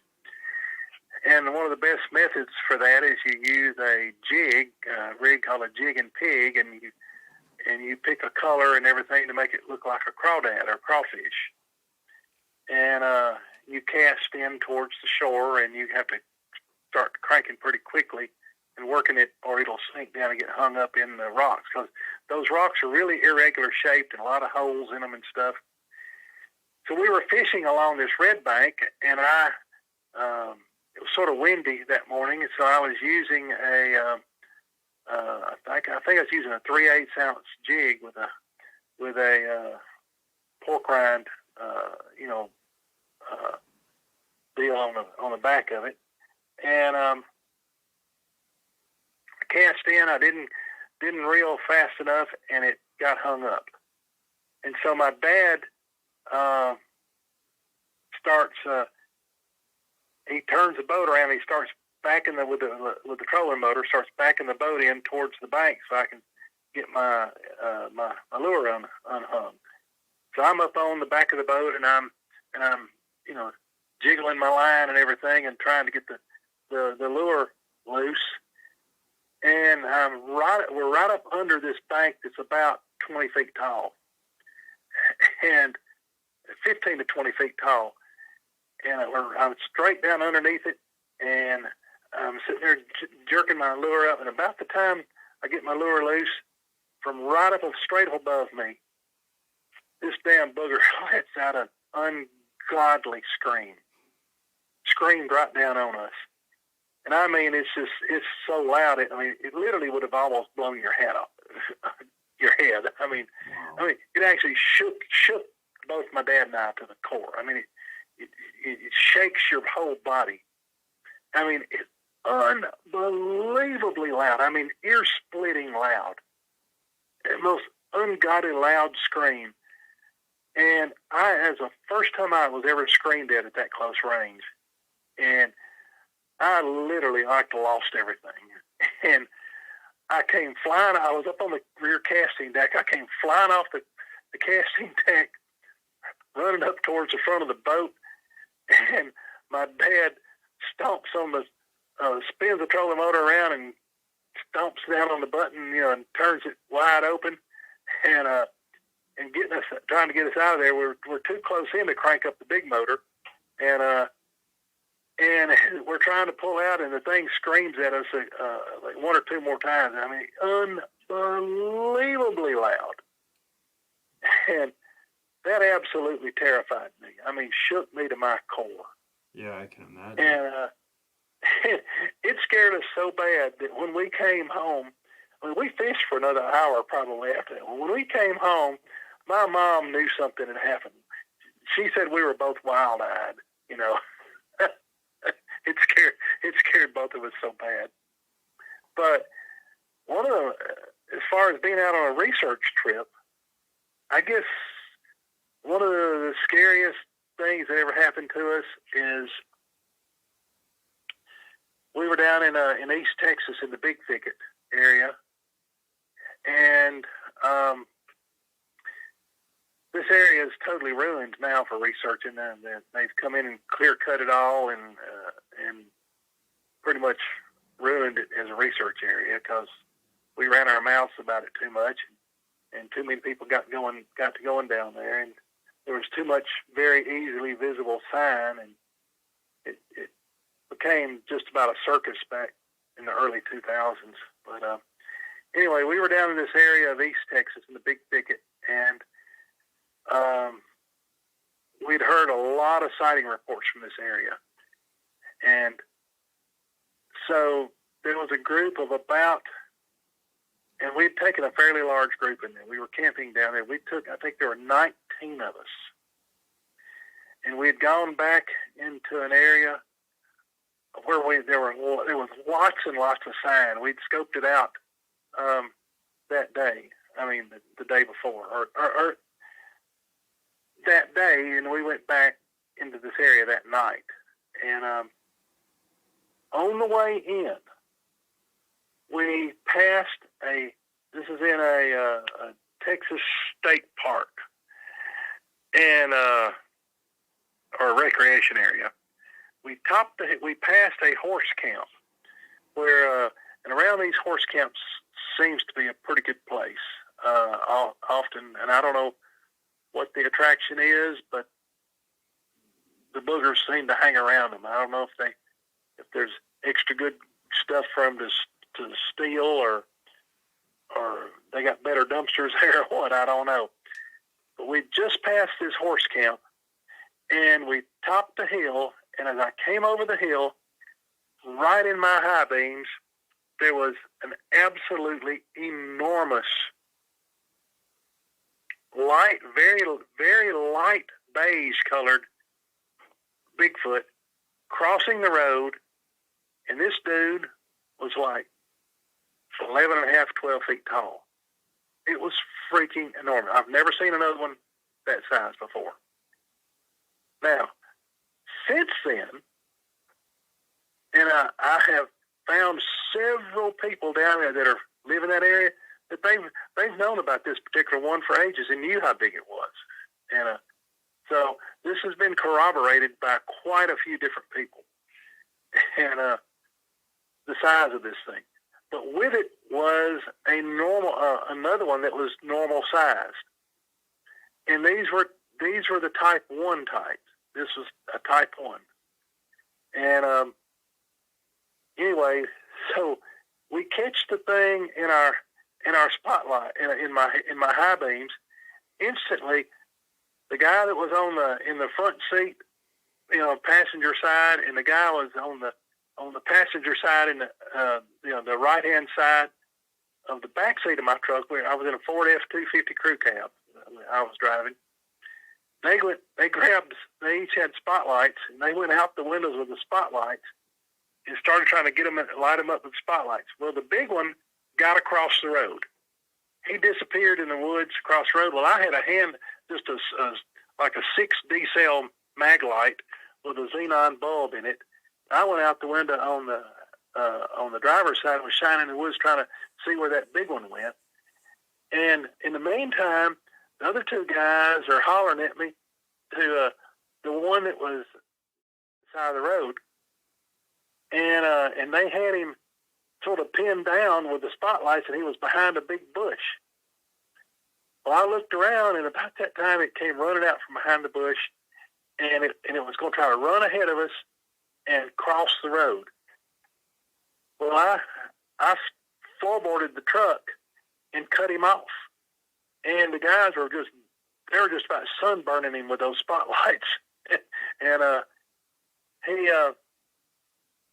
he ran and he stopped and he started screaming at us again, and then he whirled and tried to run across again. Now, mind you, he couldn't go behind us because behind me were two other vehicles, two vans that were with us. And like I said, there was 19 people in this caravan. And so then they were all trying to get up there to see what was going on, because they were seeing the lights and everything and getting glimpses of it. And so this thing took off, like I said, for the second time and tried to run in front of us, and I cut him off and slammed on it ran back off the road. We slammed on the brakes. We were shining the spotlight on him. It screamed at us. It took off a third time, and we cut him off again. And then it took off a fourth time, and we cut him off, and it stopped, and it screamed at us 2 or 3 times, and it turned around and went running back through the woods away from the road, back to the right from the direction it had originally come, I assume. And so everybody was all excited about that. So we get down to the place where we decided we were going to do our calling thing. We got out, and we did our normal thing. Everybody got their vehicles turned around, pointed in the safe way out of there. We got out, and we tried to keep people as quiet as we could. And we had some people there with cameras and a person with at that time, it was about the best low-light video camera that you could get. It was one that Sony made. And now this is in the very early 2000s. And we kept as quiet as we could for about 20, 30 minutes. And then I made one call and got a lot of response. I mean, a lot of response from multiple directions. And it sort of calmed down a little bit. And I made one more call. And when I made the second call, the other one, we got all these responses from different directions, and they just kept going. And we could tell they were working their way towards us. When I did the second call, they got homed in on where we were. And so they're coming into us. We had some very early thermal devices with us. And as they got close, myself and 2 other guys were concentrating on keeping track of where they were. At one point, we had 16 individual thermal targets coming in on us. 16 now. There were 19 of us. As they were getting closer, we saw a couple of those ones we thought were single targets start splitting. And we started being able to pick out, well, then, there's really 2 there. No, there's 3. And we just kept turning around and around trying to keep count of how many they were, and they were coming closer. And as they got close, it was like they were doing so many calls back and forth amongst themselves, doing all these owl calls and crow calls and roosters, and some of them were braying like donkeys, and I mean, just a crazy crap that they were doing. And it was comical to me at first. And then I realized as they were getting closer and it was getting louder and louder, several of the people in the group were becoming disoriented from the unbelievably loud cacophony of noise. And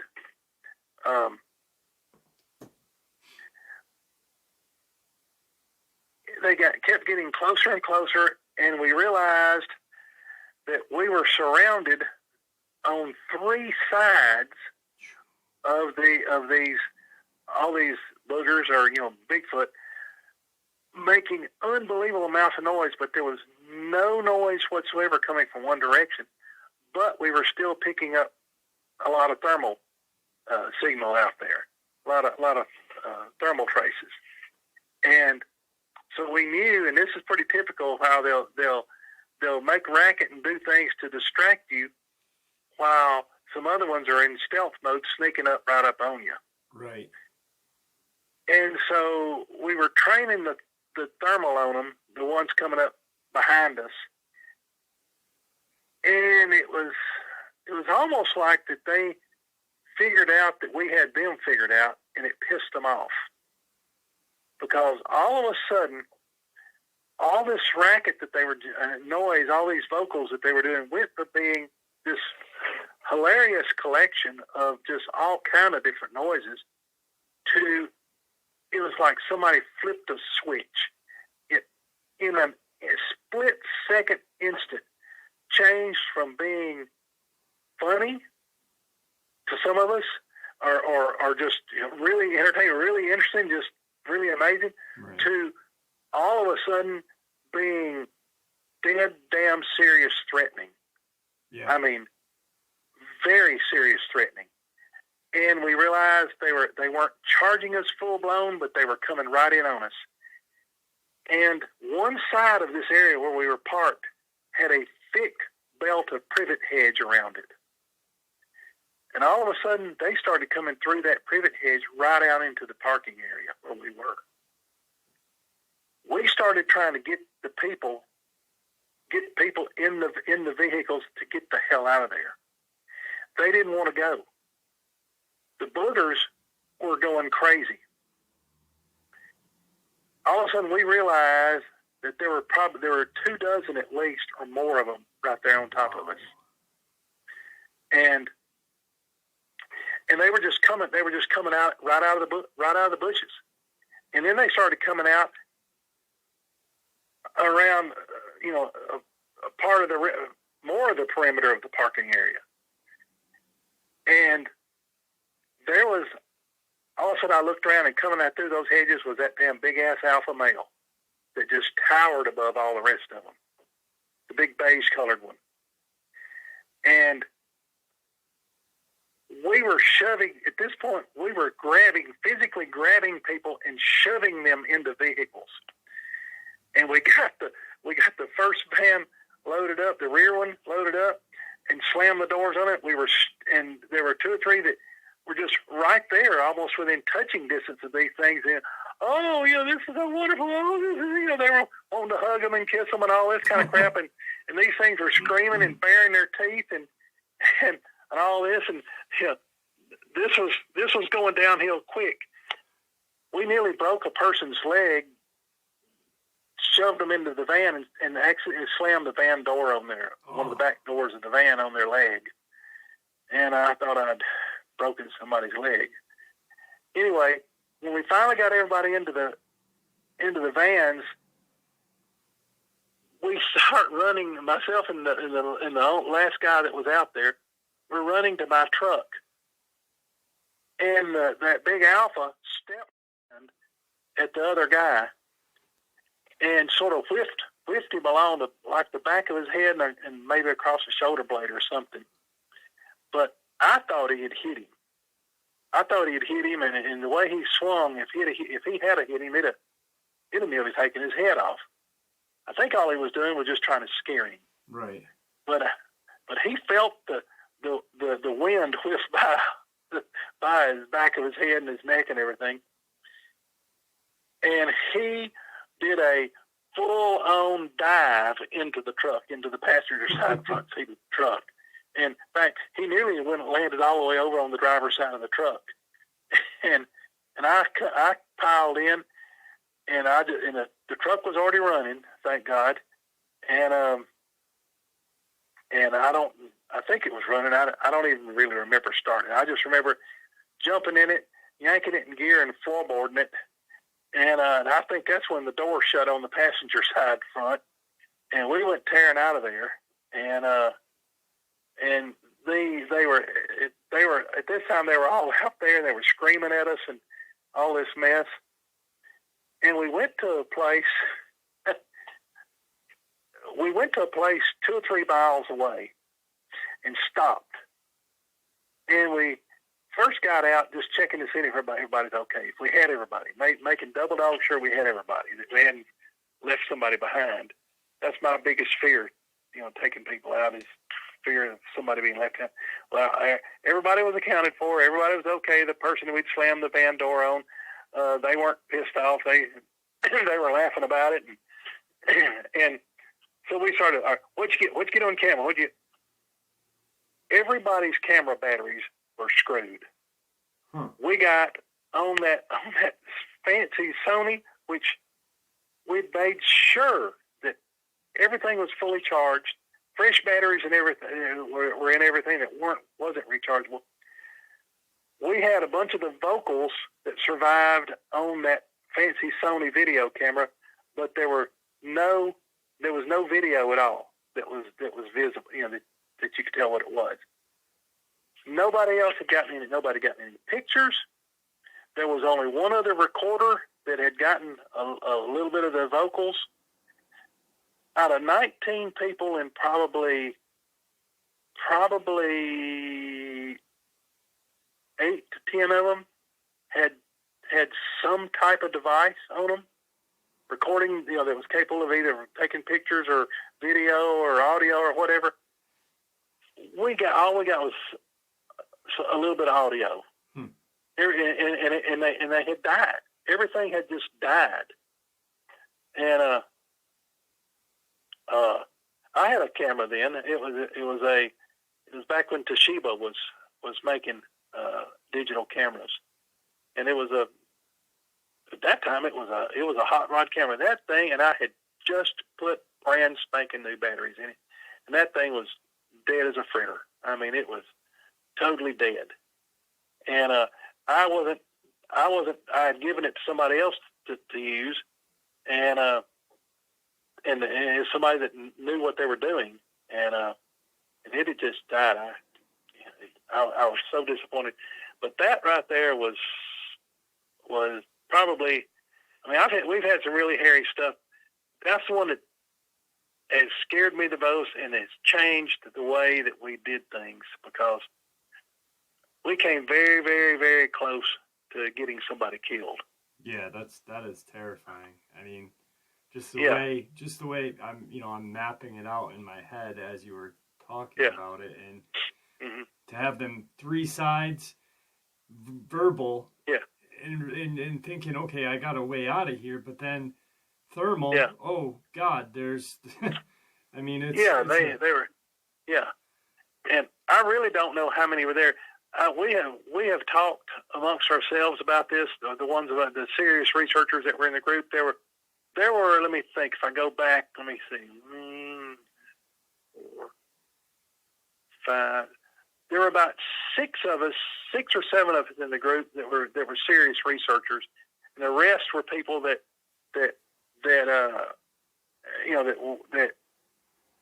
acquaintances that we'd gotten to know over social media that we had invited along, that if they wanted to come with us, that they could.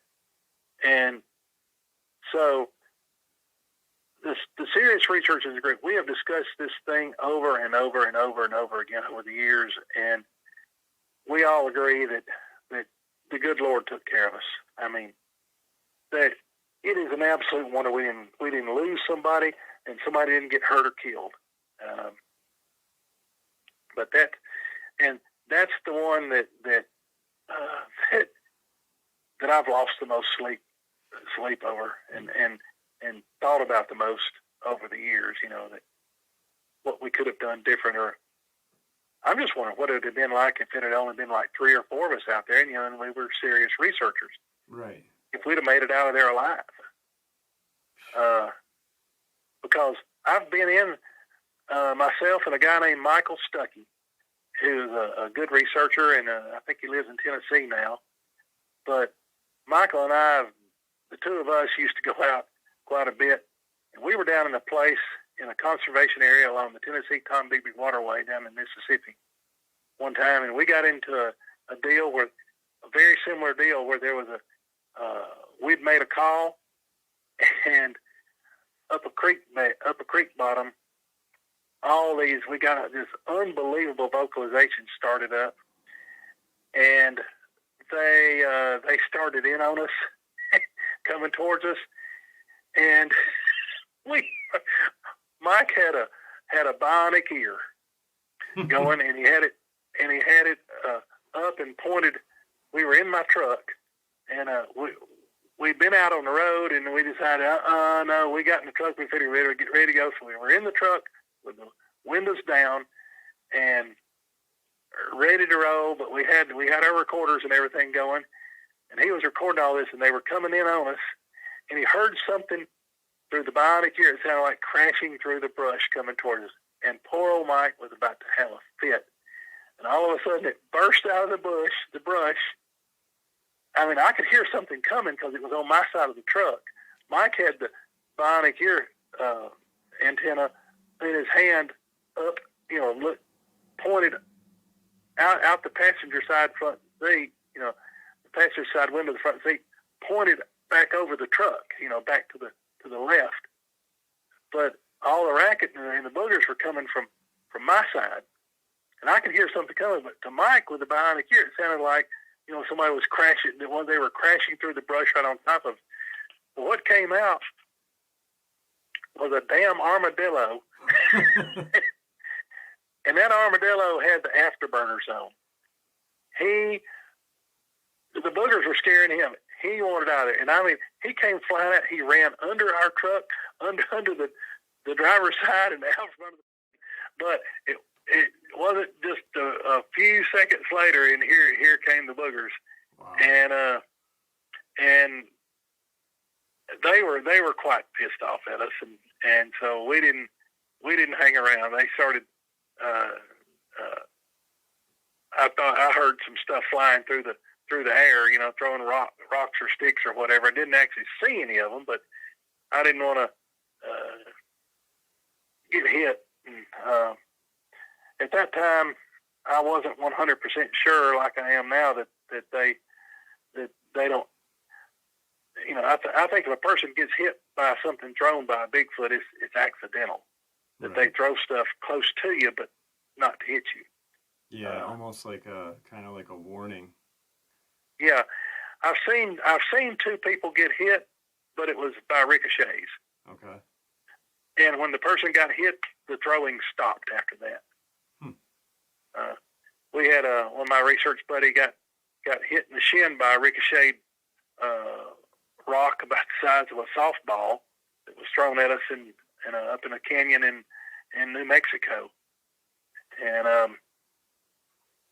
they were bombarding all around us from two different directions, and this rock came from behind us and over us and hit a boulder out in front of us and bounced back and hit my buddy in the shin, and he hollered and everything, and I mean, instantaneously all the bombardment stopped. And then we were down at a place in a campground in Alabama, and we were getting pelted by rocks from several different directions, and one of them hit the roof of a shelter. We were under a pavilion in this park that was back off in the woods, and rock came in and hit a tree, bounced off the roof of the pavilion, and hit one of the ladies in the group. Oh. And she made a ow or something like that. Right. And I mean the bombardment stopped instantly. That's amazing. Yeah. Really quick, we're coming up on about 2.5 hours. I don't have much recording time left. I've got a couple of interesting things that I've been writing down. I'm going to save for a next, maybe another conversation. Mm-hmm. I'll give you a little hint on one, is what you were just talking about with the incident with the vans in the multi-people, one of the things that I'd like to talk about next time we get together is the fact that cameras, batteries, and things don't seem to stay charged or work. Right. So I think that'll be, hopefully we can get some time together again, and if you're willing to come back, that'd be great. Oh yeah, but, absolutely. Like I said, we're almost on time, and I don't want to run out of time, so we don't say goodbye. But please don't hang up when we end the interview. But is there anything that you'd like to say to everybody before we end the interview? Yeah, I'd like to make a shout out to a friend of mine that we had an expedition back in October. 5 or 6 of us went down to an area in Oklahoma that we've been wanting to research, and had some excellent results. And got to spend time one of the few times that I've parked my booger mobile and spent the whole time riding with somebody else, and I was with my buddy Wade Parker, and we had a great time. We got into the boogers big time down there in one area, and we explored some new territory. We also did something that you've heard of, the infamous Brown Springs down there. Yep. We spent a whole night down there at afternoon and well into the night in the Brown Springs area, and we didn't just stay right there at the springs. We hit areas up and down the Red River Valley there. From the when I say up and down, we didn't go all that far, but we spread out. We covered an area up and down the river, probably 4 or 5 miles, and amazingly, we didn't find a thing there in that area. And I think those boogers been messed with too much. And but Wade it was really fun getting to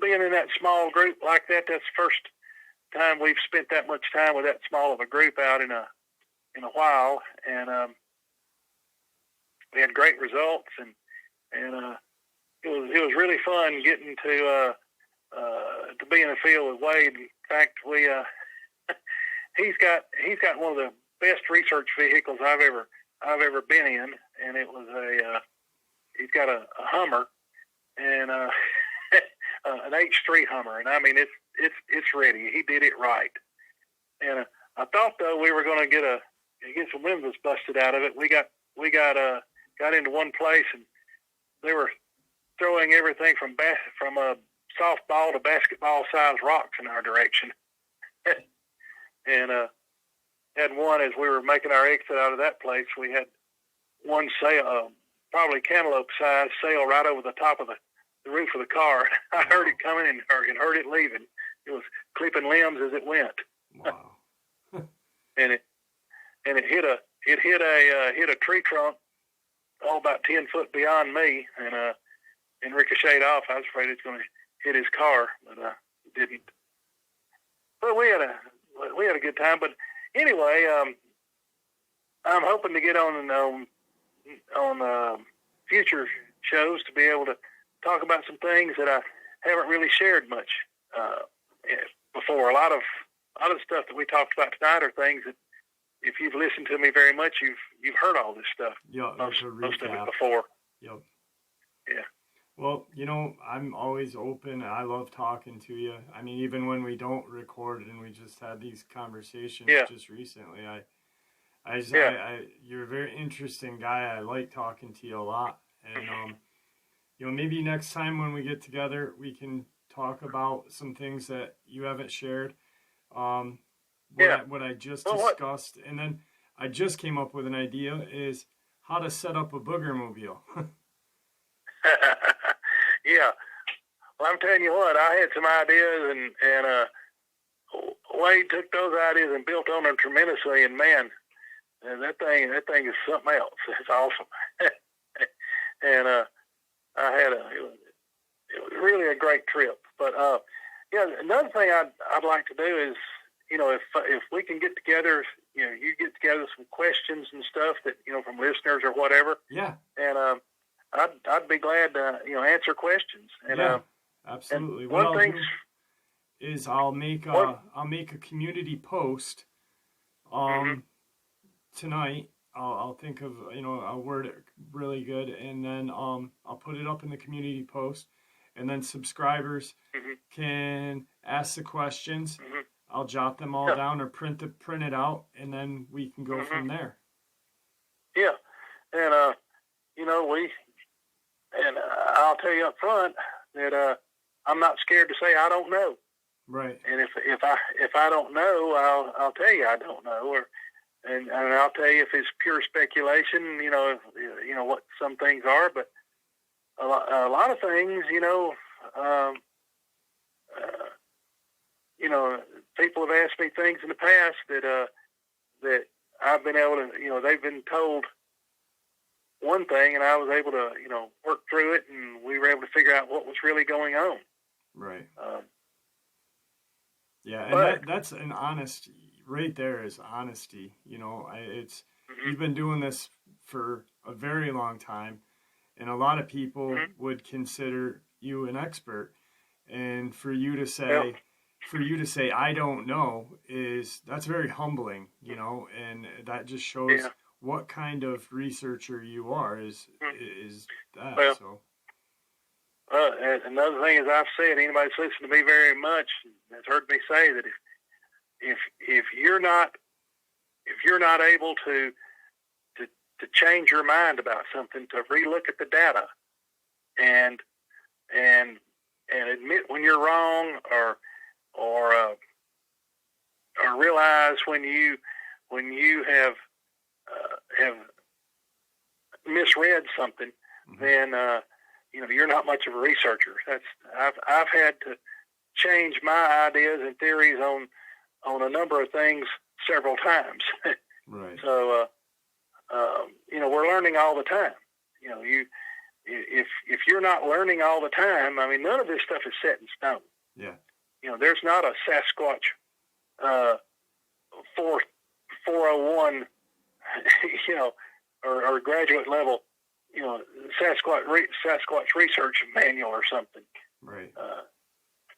All of us that are any good are constantly learning. Yeah. And there are people out there that do absolutely astoundingly good research and work, and are coming up with terrific things that the public never hears about. And it's there are guys out there that know way more than me about certain aspects of Bigfoot, and I feel honored when I get to spend time with them. Yeah. But I guess I just got a big mouth and I can talk about it. Well, I mean, everybody likes listening to you, so I mean, it's and it's like you said, you like to, you feel honored spending time with certain people. It's an honor when I get to speak to you, so I really appreciate you taking time out to talk to me. So it means a lot. So I appreciate that. Yeah. Well, I appreciate the opportunity and that's one thing I'm about now. I like to teach people. I've done that most of my career, teaching people about different things. Right. All righty. All right. Well, I appreciate it, and I look forward to having you come on again. Why don't you say goodbye to everybody, and we'll move on. All righty. Well, thank you I appreciate the opportunity very, very much. Thank you, Mr. Baker. So, I hope all of you enjoyed that interview. He is a person that I really admire, look up to, respect, and unfortunately, the aging process takes its toll on people. And this man knows so much valuable information, and he has done so many things in dealing with Dogman, Bigfoot. He really does need to write a book. It'd probably be volumes, but I'd be owning them all. Just because, and even in those books, you'd only have a portion of what he knows, because through a book, you can't go on his research trips and stuff like that. So, just an amazing man who has done a lot for this community.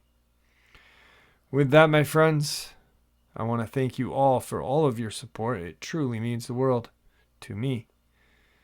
And may the Great Spirit watch out for all of us, and may He guide us down that path that we call life. Please, everyone, stay safe.